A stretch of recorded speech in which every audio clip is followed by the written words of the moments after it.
Welcome to Geeks Corner. I'm Mr. Daps. I'm Katie. And we are happy that you are here tonight with lots of good news to cover, which we like weeks with good news. So tonight we're going to talk about the reopening of Disneyland. It is no longer a forbidden subject.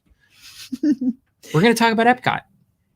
Yay! EPCOT! We're going to talk about Knott's Taste of Boysenberry Festival. Woo, Boysenberry! We're also going to talk about Raya and the Last Dragon on this very full Geeks Corner tonight, and we are very glad that you are joining us. And is there anything else you want to say, Katie? Welcome. Hi. Welcome and salutations, all of that stuff. Join us in the chat. We would love to connect with you or on Twitter as well. But let's get right into this week, huh? Let's go. Let's start with over the weekend. We went to Knott's Taste of Boysenberry Festival, which is hard for me to say. It's a lot of words. Well, because Knott's Taste of Boysenberry is almost like Knott's Boysenberry Fest. Like it's just easier to just say Boysenberry or Knott's Festival. Berry Farm, or yeah, I don't know. No, it's easier to just say Knott's Boysenberry Festival, but they had a naming convention that they had already gone with, so which works. Yeah, it's a lot of words. Yeah. So this is running for about a month, ish, a little bit over that, isn't it? Yeah, it's running till May, I believe. May 1st or 2nd, something like that. And I'm glad to see that we've got vouchers. That's fantastic. Can we get IOUs too? That'd be kind of cool. So this is running throughout the next month or so, and you can eat lots of food there. Mm-hmm. You can see lots of characters there. And perhaps most importantly, you can see Crazy Kirk and the Hillbillies live there, which is fantastic because that's really the first time we've seen live entertainment at that level in a year. Yeah. And so we watched all 4 sets. Of course we did. And all 4 sets were different. Yeah, that was a lot of music. It wasn't set A, set B like normally happens. No.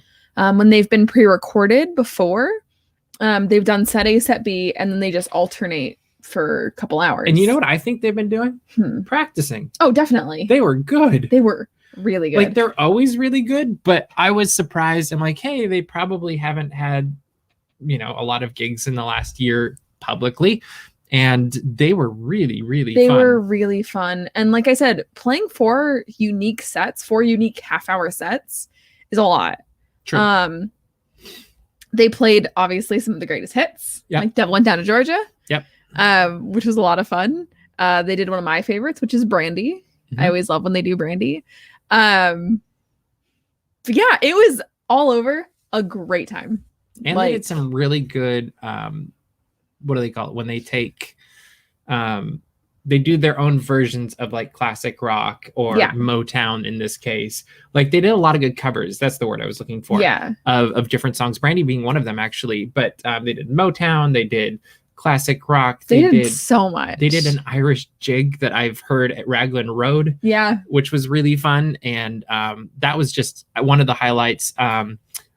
The other, I think, a couple highlights for us would probably definitely be Easter Beagle. Easter Beagle! Which Mr. Beagle is fine. I don't know.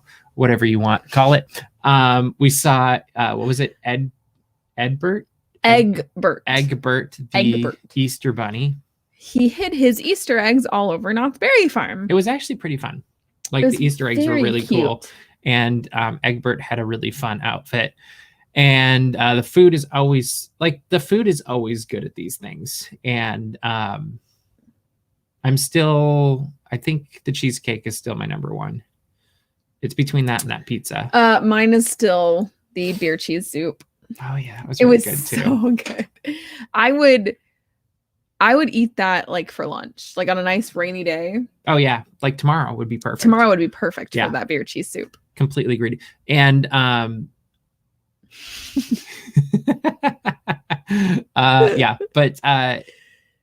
it was a really fun thing. It was busy in the early afternoon, and then as the day progressed, it got much lighter. And I think because it cooled off too, that helped. And we had friends there that we were not with, and they said the same thing, that they noticed it was really busy in the early afternoon. Because I was starting to wonder, is it just because we're trying to see the Billies? Because there was a lot of crowd there in the early afternoon. But we had friends that were all around the park in the earlier afternoon, and they said the exact same thing. Yep.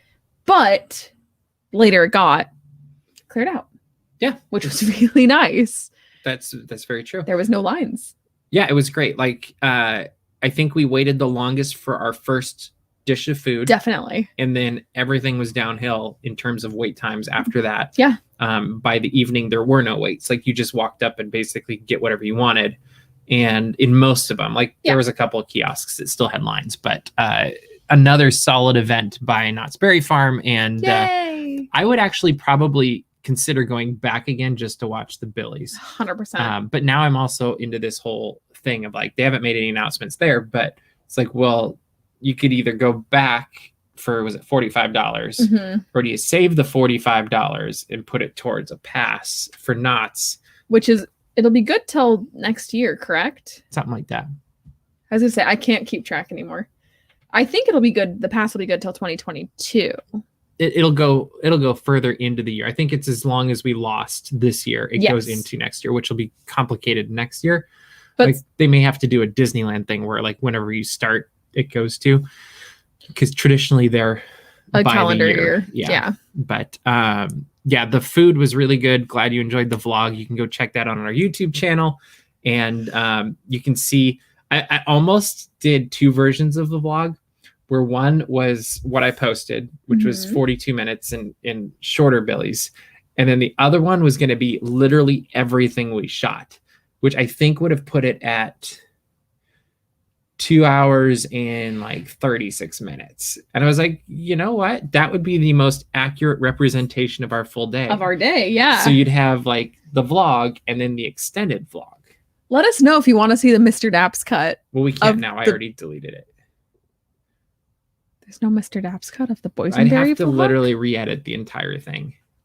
I'm so this is the Snyder cut all over again.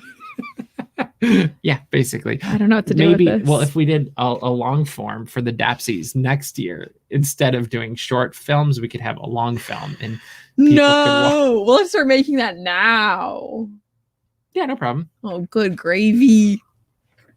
Anywho, we'll see. Maybe I'll consider the Daps cut.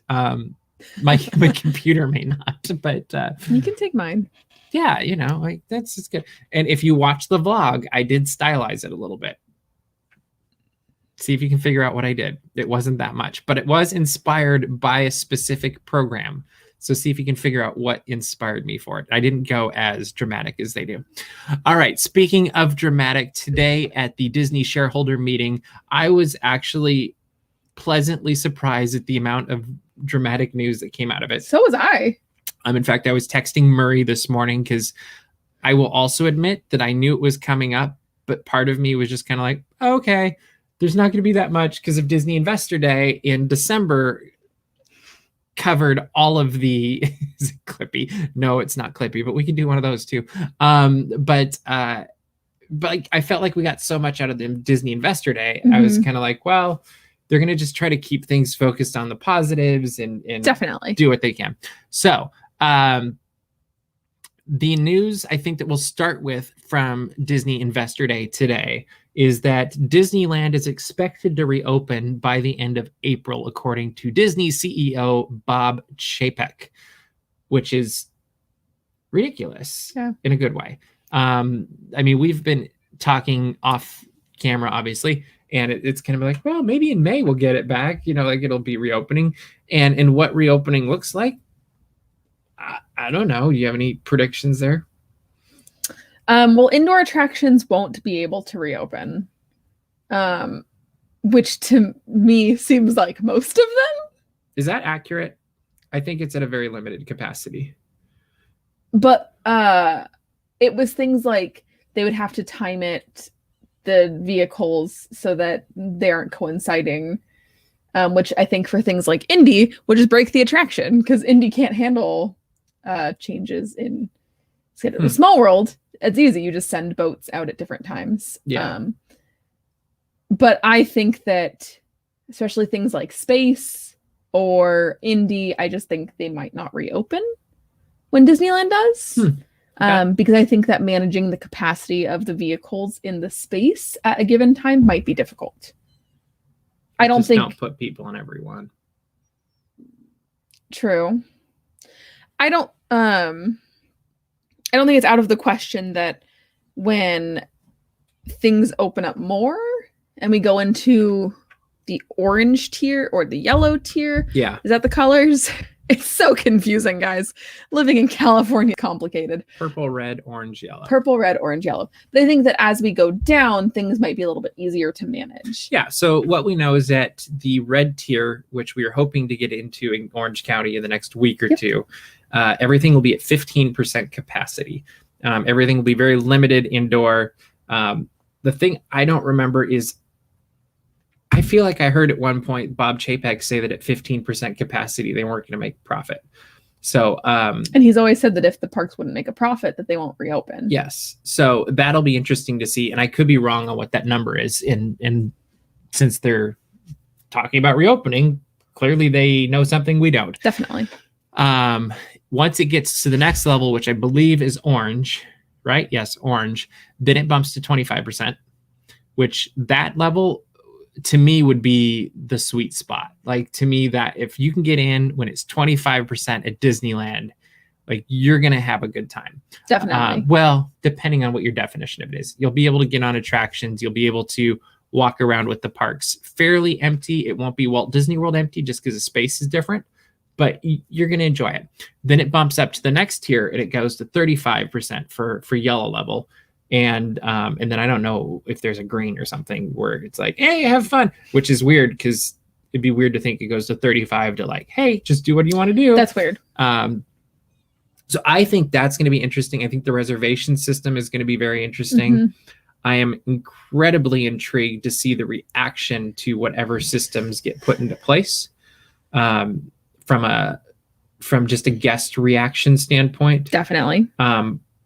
If you'd asked me 6 months ago, I would have been like, I don't know that many people are actually going to want to go back to Disneyland. I think as things like the Knott's taste events and other things have shown that you can, like, I think that demand has changed. But then we saw what happened for a touch of Disney. That's what I mean. I think exactly. Everybody wants in. I think that it's specifically Disney. Mm-hmm. Even though there has been other theme park experiences, Disney is Disney. Don't you think it's kind of like that Imagineering Story episode with Tokyo? That's why I haven't rewatched that episode. Yeah. Because I know that I get teary thinking about that episode right now. Yeah, I mean, it's a beautiful episode. But that's 100% what it's going to be. It's going to be that Disney specifically reopening is a symbol that things are going to be okay. Especially Disneyland. Yeah. Like California Adventure, yeah, that's great. Walt Disney World, cool. Disneyland is like, yeah, the place. I mean, it's Walt's place, and so I think that makes it that much more special. I will be very curious to see how the reservation system works, whatever the new membership program works, how soon this all gets unveiled and announced. Yeah. I think the level of I want to say intensity, do you think, for a touch of Disney, for some of the Disneyland After Dark events we've been to where the tickets just sold like that? I think that's going to be a normal thing. To see what a touch of Disney is like, which is a week from Thursday when it begins. But I feel like this ticket or this event has been so like coveted that I'm worried that Downtown Disney itself might be crazy. Maybe. Of people wanting to be even close. They couldn't get in. Well, and that's possible. I had somebody today ask me, he's like, so I heard Disney's doing a food festival. Mm-hmm. Like, how hard is it to get tickets? I'm like, well, impossible now. And speaking of Walt Disney World, yes, they do have matching masks that they are provided. I think was it 5 or something they were given? Yeah, and those are the requirement when you are in costume. Part of the costume. Yes. Yeah. And they're also given the opportunity for the face coverings as well. And depending on what role you are in, I believe. Yeah. I think so too. Because I've watched them, cast members will have it clipped onto like a carabiner. Yeah. And then when they are switched into a specific role, they'll put on their face shields. Which makes sense. Totally. Yeah. So it'll be interesting to see how that plays out. We probably in the next week or two, maybe 3, when Bailey is back, we will be able to start making Don't guesses. make her keep track of these things again. Yeah, I think we can now, because I think the door is open again. And I mean, there is always the chance too that the numbers will go the wrong way again and this gets pushed back again. I think that personally, and this was something that I said to you, I think last night, especially with vaccinations, I think that is what's saving us right now. Probably. Because it seems like we are getting enough vaccines right now, and they are opening up the eligibility a little bit quicker. Because we literally just opened up an eligibility tier this week or last week, and now we're opening up one next week. That to me says that we're going in the right direction, at least with that. And so I am hoping, fingers crossed, we continue to trend downwards. I am too. So that's just my observation.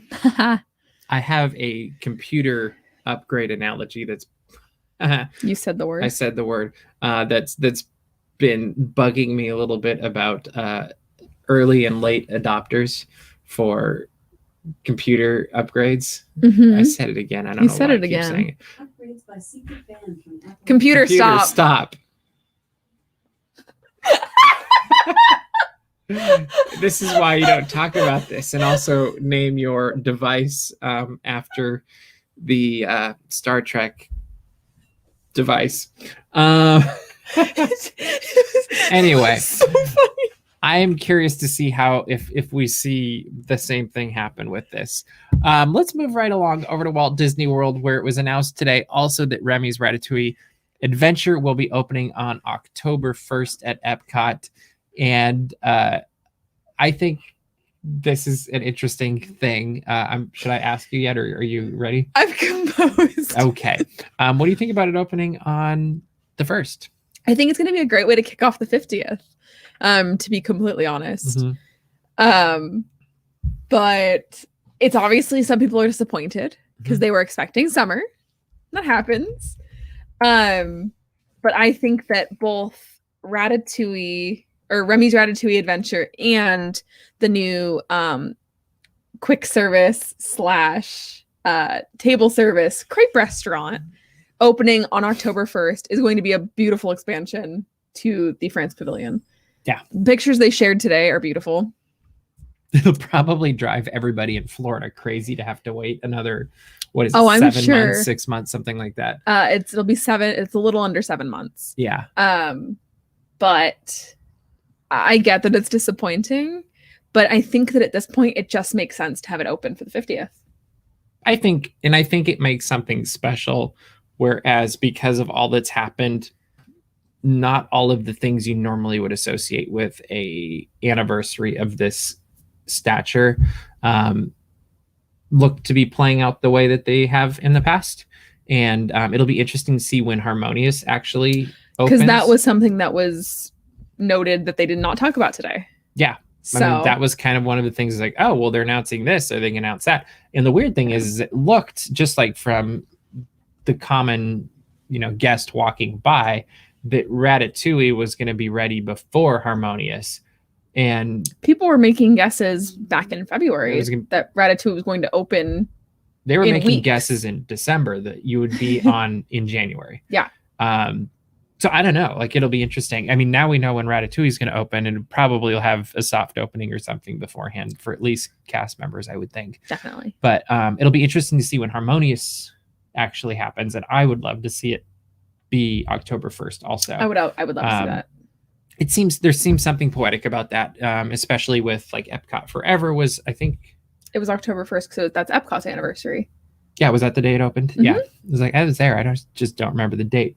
Yep, you were there, October 1st. That is correct. The other new thing that's at Epcot that is already there is they have new flags with Epcot icons. Oh, beautiful. They are. They really are. And then they also have a new soundtrack or new main gate playlist loop, background loop. Yeah. And I've been listening to it for the last, what has it been, a week? Since Wednesday? Last Wednesday, so almost a week now. How much have you listened to it? I've listened to it actually a great deal. I really like to listen to music while I'm at work.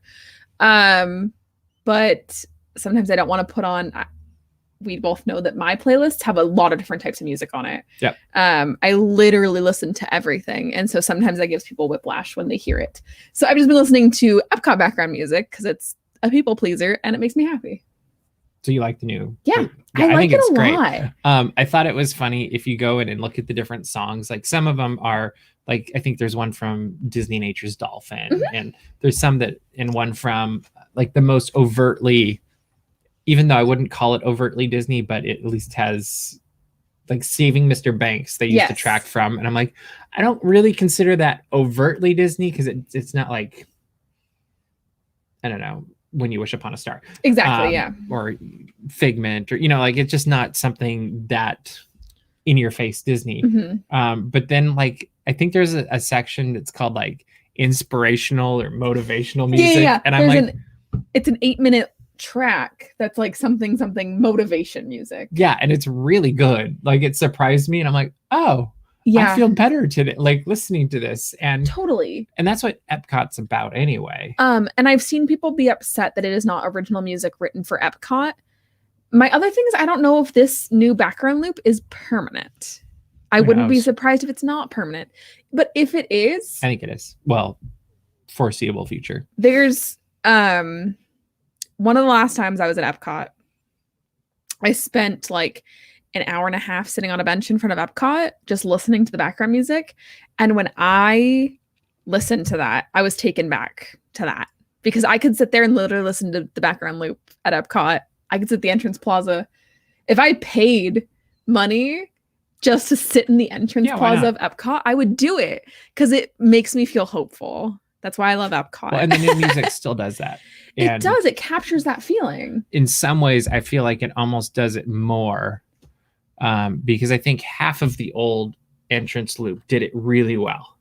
But then there was a few of them that kind of just like pulled you off to one direction or the other. Or like you'd hear some from attractions. You'd hear Honey, I Shrunk the Audience. Yeah. And for those of us from California, that immediately throws me back to Tomorrowland. Completely. Not EPCOT. Not EPCOT. Like, we don't have those memories. I have zero memory of that. Like I was there when it was open, I think, and I didn't care because I was like, I can do this in California. Yeah, exactly. I want to see Figment. And so I think there's like some things that you miss, and like the Illuminations music. Obviously, you're going to miss it. But the other things, bless you. Thank you. That I think they did more right than anything else is like it just has that spaceship Earth EPCOT future looking or forward looking feel. And I like that they pulled from properties that have the feel of EPCOT, that capture the feel of EPCOT. And the pavilions, really, when you think about it. Completely, because they pulled from things that are nature documentaries. They are about conserving our planet. They're about the future and what we have to look forward to, which is what EPCOT is about. It's very optimistic. So I love it. Yeah. Hi, Clocky. Welcome back. I love it. I love it. I love it. I love it. Thank you guys for blessing me. I really appreciate it. They did not. No, there's nothing from the park. Yeah, like, it's all new. I'm going to say new music. It really, and that was answering the question: did they pull from defunct pavilions? Which they could have. They could have. Like Horizons pops into my head right away, but they didn't. They went a completely different direction, and I think it's here to stay just for the amount of attention it got from like Zach Ridley and other Imagineering stuff. Yeah. Let's pivot now to Raya and the Last Dragon, which we watched on the big screen in my backyard over the weekend. Yes, we did. We couldn't go to the theater, so we brought the theater to us. I was wearing so many layers because you're sitting outside, and I'm a cold person. But it worked. It was so much fun. Yeah, it worked, and it was fun. And we won't get into spoilers because I know it's early and a lot of people might not have seen this movie yet. But big picture, what did you think of Raya and the Last Dragon? I loved the message of it. The message is very, very nice. It's also something that I think a lot of people need to hear right now. It was very, in my mind, optimistic. It was uplifting. There's also an overarching theme of even if you make a mistake, it's okay, no matter what the consequences to that mistake are. I really like it. I enjoyed it. I cried, obviously. Wouldn't be a Disney movie. It wouldn't be a Disney movie if I didn't cry. It was very pretty. I thought the animation was beautiful. Yeah, even on a big white sheet. Even on a big white sheet that we were projecting. Which is not entirely true because I actually do have the projection screen that you can hang up. But That's good. Yeah, what would you name the DAPS Theater? Let us know in the comments. Please do, because we might have to use it. Yeah. I really enjoyed it as well. And I found myself liking parts of it that I didn't expect to like the dragon being one of them. Yeah, completely. Because I just kind of was like, oh, okay, in the previews, and then when actually came to life, like when it was a real thing in the movie, like you actually see the character. That's what I'm trying to say. Then I found myself really intrigued and enjoying actually all of the characters. I don't think there was any character where I was just like, eh. They did a good job fleshing out all of the characters and giving each of them their motivations. I thought that it was a very good character building movie. Yeah, I mean, there were a couple that I won't go into that I felt like they could have done more with instead of just run with the gimmick. And that's a critique I have in lots of movies. So that's fair. That was okay. The overarching message was fantastic. Yeah. And I like that we're seeing more movies that are about that message. And I think that needs to happen more often, and that's great. They're taking a very good cue from the Muppets. And it's a Muppet message at the end. It is. It's also movies that aren't about perfect people. Yeah. Which I think is more interesting storytelling, in my personal opinion. Well, it's more realistic. Yeah. I mean, it's interesting too how storytelling has gone from like realistic to a more like, this is what could be fantasy, people are perfect, to back to realistic. Yeah. And that's, I think, good storytelling too, because it's just meeting people where they're at in the world. And I thought it was really cool that they did most of this from home, which is you'd never guess. Insane to think about, especially watching it. Yeah, like you wouldn't be able to tell. I'd actually forgotten that they did most of this at home, and then I was watching it. We were talking about it after the fact, and I was like, "Oh my gosh, how did they do this? How did they do that?"